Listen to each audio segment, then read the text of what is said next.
It's aggravating. You make your reservations, you sit there and you wait for an hour at the restaurant. I mean, what's the point of reservation if you're going to sit and wait for an hour? I keep telling the doctor's office this and they don't listen. You got all dressed up, you bought flowers, it's a special occasion after all, it's your anniversary, you wanted it to be special. You called weeks ago ahead for this reservation and there you sit.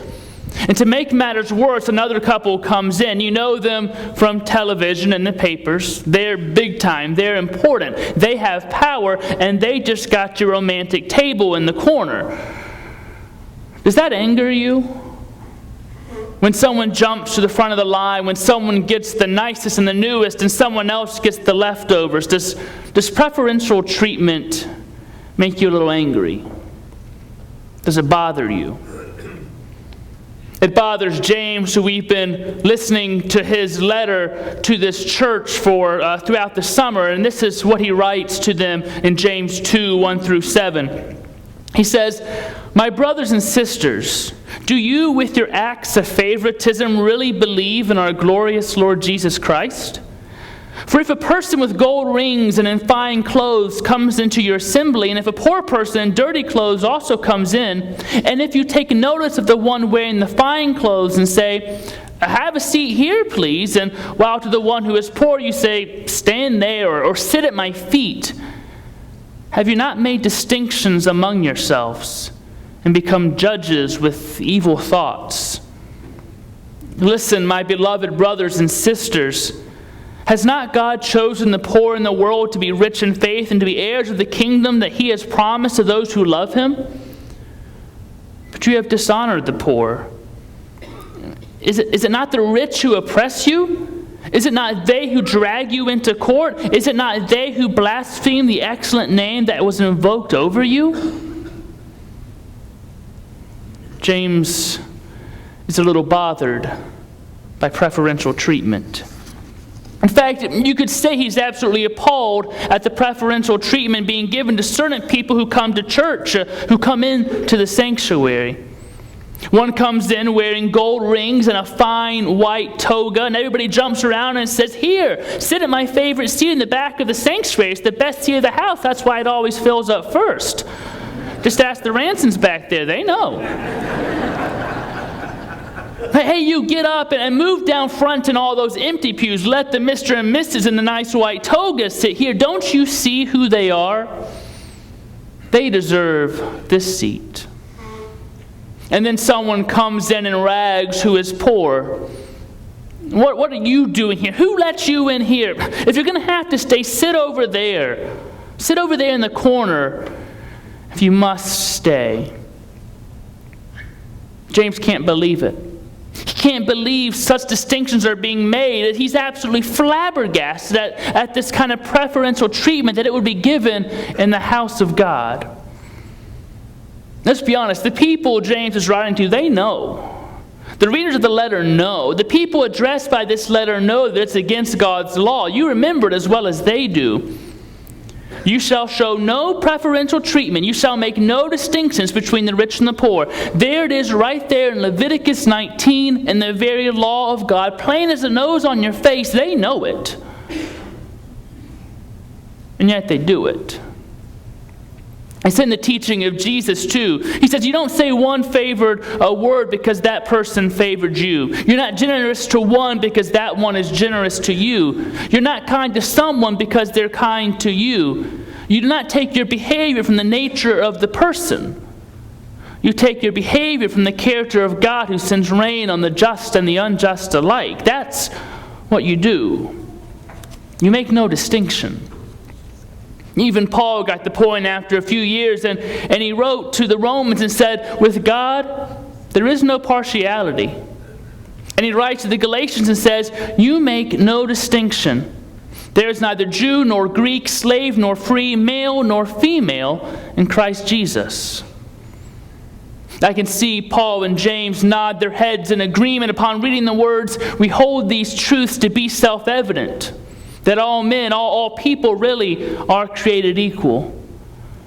I can see them nod. Yes, they got it. and then shake their heads in disgust and despair to see those truths denied over and over again as distinctions are made.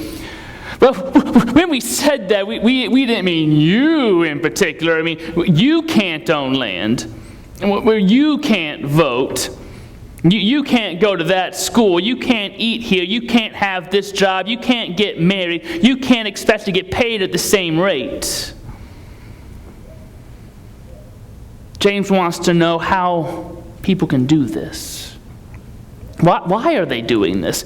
Make a distinction on so flimsy a difference as economic status, as though identity was tied to pieces of paper with dead presidents and statesmen on them, for goodness sake. Is that who you are? I recently had lunch with a 17-year-old young man who was about to graduate from high school. He came from a nice family, had encouragement from his parents, resources, a car. He was about to join the army, serve his country, and eventually become an officer. He was having a graduation party even, many family and friends clapping for him, showering him with gifts, so proud of him. Bright future ahead of him. The next week I made another 17-year-old young man. Poor upbringing, not a lot of family involvement. He'd already dropped out of high school, didn't know what he was going to do next, didn't see any real hope for himself. No one gives people like him a job. No one is proud of him. People are scared when they see him in their neighborhood. Pretty dim future. So what's the difference between those two 17-year-olds? I bet if we wanted to, we could brainstorm a lot of distinctions, can't we? I mean, one might wield a gun in defense of his country, and the other one might wield a gun in a gang, we might think. I can make some distinctions: education, upbringing, attitude, family involvement. In my prayers that night, I said to God, did you notice the difference? Why is it in the world, standing at a graduation party, standing on the side of the road with a sign, 17 years old? Now, why the difference between those two guys? And I paused so God could speak, because that's polite. And God said, I didn't notice any difference. How could you not notice the difference, God? There's a clear distinction between these two 17-year-olds. Any of us could make several distinctions between the two after just a few minutes with both. But God told me there's no distinction. Now, I don't want to be the one to tell you this, but you might have noticed yourself. God's getting a little old. Have you noticed that? He's been around for a while. Losing eyesight a little, as Randy would say, he has maybe some presbyopia, older eyes. I mean, maybe God's getting a little senile, bless God's heart, and anybody can see the difference between these two people except God. I don't know why these people in the church addressed by the book of James are making these distinctions. It's against their law, it's against their tradition, it's against community, it's against the very nature of the church. But they do it. I wish I could just ask them, why are you catering and giving preferential treatment to those people who are the very ones who abuse you and suppress you and deny you and mistreat you? They double the rent, they cut the wages, they won't give you a fair price for your crops. They oppress you and abuse you in every way, and here you are kowtowing and bowing. Oh, please have my seat, it's great to have you here. And then run and tell your friends, did you see who came today? Why? It's the story of this country, really, when you read the history books. The rich and the powerful convince those with less power, who are weaker and poorer and the less educated, to fight their enemies for them, to join their side against other people they oppress. So instead of siding with people more like them, they side with those in power, thinking that by siding with them, knowing them, fighting for them, voting their way, at least they're not the bottom rung. It's a clever strategy when you think about it. It's the history of the country, though. You get those less fortunate, those with less power, to side with the ones who oppress them against this third group. It happens in politics. It happens in war. It happens in culture. Why? I just want to know why. I mean, maybe you can answer. Why is it that the abused still care for the abuser? And why does the woman who spent those years with a violent alcoholic husband and once divorced marry another one? I don't know. Why does the battered woman finally get freed only to return to the batterer? I don't know. Why do we re-elect the people who keep mishandling finances and then pass the pain of fixing it on to us? Why do we keep doing that? Why do we vote for those who keep cutting the services and aid we need? James says, I don't understand it. The very ones who put you down, you elevate. Are you feeling James here? Do you have some of those same curiosities? Why do we do this? I'm just flabbergasted as he is, so I don't want to talk about it anymore. I don't want to talk about those who give preferential treatment. It just makes me mad. I want to talk instead to the gifted and strong who receive preferential treatment. And that's us if we're honest. It starts out innocent enough. Wasn't it Somerset Maugham said, the most deeply ingrained, the most deeply rooted instinct in civilized humanity is a desire for the approval of other people. Well, that makes sense to me. Don't we want approval? Don't we want to be recognized, honored, needed? It's natural, and it starts out without any disease condition at all. We all have it. We want that recognition. I was in 7th grade. I was helping with the high school football team. I think you'd call it equipment manager. I called it something much more fancy. Maintenance technician, expert, trainer, guru guy. I don't know. But the head coach of the football team, Doc Davis, he was well known in the town. He had won several state championships. He was big time. He needed something from the equipment shed, and I went and got it for him. He called me. He said, Stephen, you're a gentleman and a scholar. Well, I'd never heard that before. And I said, well, I was something special. A gentleman and a scholar. Did you hear that, people? I mean, the head coach, well known in town, well loved, he thinks I'm pretty amazing. He thinks I'm a gentleman and a scholar. I was doing pretty good. I was having to hold on to the bushes so I didn't just rise right on up to the heavens. And the next day, someone brought him some water. Well, you're a gentleman and a scholar. Someone found his glasses for him. You're a gentleman and a scholar. Wait. It starts off almost natural with all of us. Just a little preferential treatment, just a little distinction. I mean, we deserve it, right? But then it becomes meat and bread. It becomes the very air we breathe. We begin to expect the distinction, expect the preferential treatment, and we're disappointed when it doesn't come.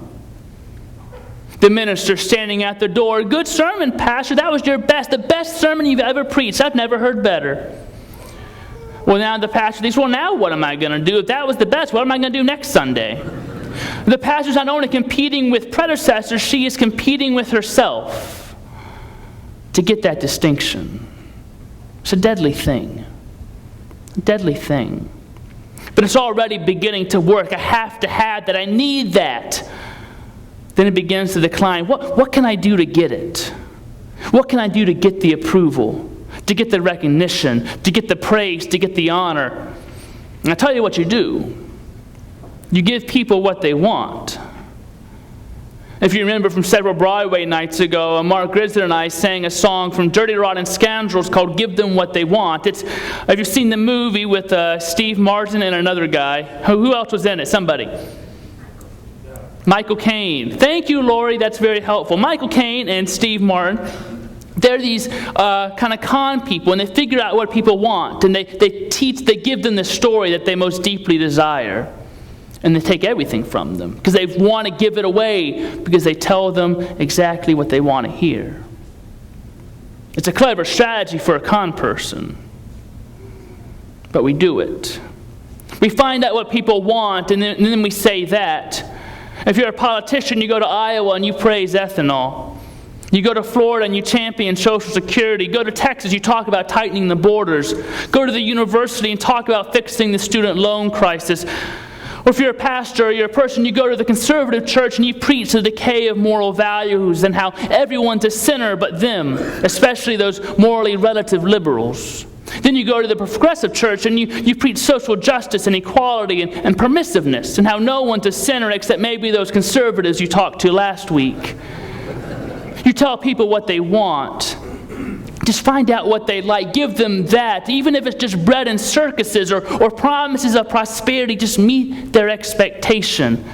And they'll cheer you and love you and vote for you and buy your book. Just pick your crowd and play to it. Just play the old favorites. That'll do it every time. But see, then comes the final stage. It's the forgetfulness. To forget that neither popularity nor unpopularity are the measure or the merit of your life, the character of your life. There's absolutely nothing to do with it, and all the gifted and strong, they know that, but we forget that. In some preaching in church circles, it's a thing to be unpopular. Some ministers want to be unpopular because it's a sign that they are prophetic. It almost seems an embarrassment if your church is growing. It must mean they're selling out the gospel in order to be popular. So the minister turns cynical and negative and says, there were over 300 people when I got to that church, and I've been there 2 years. Guess what? 78 last Sunday. I'm amazing. A true prophet is in our midst, people. It never occurs to them that they're actually just obnoxious and aren't prophetic at all. You see, unpopularity doesn't mean that you are frank and truthful and cutting-edge prophetic. And popularity doesn't mean you're not. Neither has absolutely anything to do with it. It's the forgetfulness, though. We begin to think popularity tells us something about ourselves. Did you make that mistake in high school ever? When you judged yourself based on how many superlatives you got? How many people signed your yearbook? How many votes you got for homecoming king or queen? How many people were sitting next to you in the lunchroom?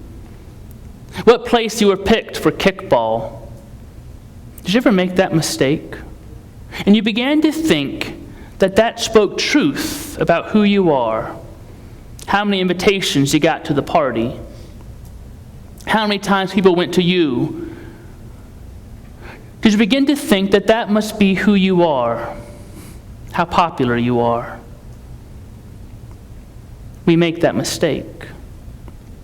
We forget who we really are. And we let other people's thoughts on us define us for ourselves. It's forgetfulness. Forgetfulness number 2. See, it's the task, it's the obligation, the duty of the gifted and strong, not to satisfy a common appetite, but to elevate it, to transform the expectations of society, not to just play the old favorites to the same old crowd. We forget that's our duty, so sometimes we try to just keep people happy, don't we? Just preach the same message over and over again because people like that one. Play the same songs. Offer the same things at the store. Just don't elevate society. Just keep people happy. We forget we've been gifted with gifts to elevate society, to push us forward, not just to appease and to be popular. You see, it's wrong. It's wrong for the gifted and strong people to contribute to the degeneration and decline of a society. There should be the elevation and expectation and the hope to change the value system, even at a cost. Even at a cost to change what we're doing. I remember a group of fellas saying to their leader, "You shouldn't be doing that. That's not what leaders do. That's not for you to do. You have to be a little bit different than the mass people. Why are you doing this? You're our leader. You're not supposed to do that. That's not like someone for you to do." And this guy, this leader, acted as though they weren't even talking. He went right ahead with what he was doing anyway. And he took a towel and a basin and he washed off their feet. You talk about gifted and strong. I commend to you Jesus of Nazareth, who humbled himself and took the form of a servant and died on a cross for you and for me, and for those with golden rings and fancy white togas, and those with tattered clothes and no place to live, and those who scowl and those who smile, and those who work in the office and those who work in the dirt, for male and female, for Jew and Greek, for slave and free. He died for us all, no distinction. And He invites us to a meal. This table, it's for all, it's for you. We're all served the same thing. We're served the bread and the cup.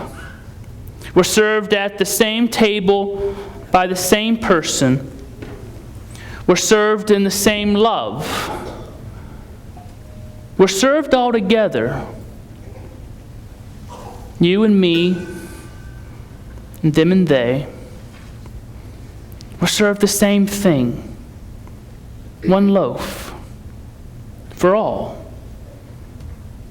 No distinction.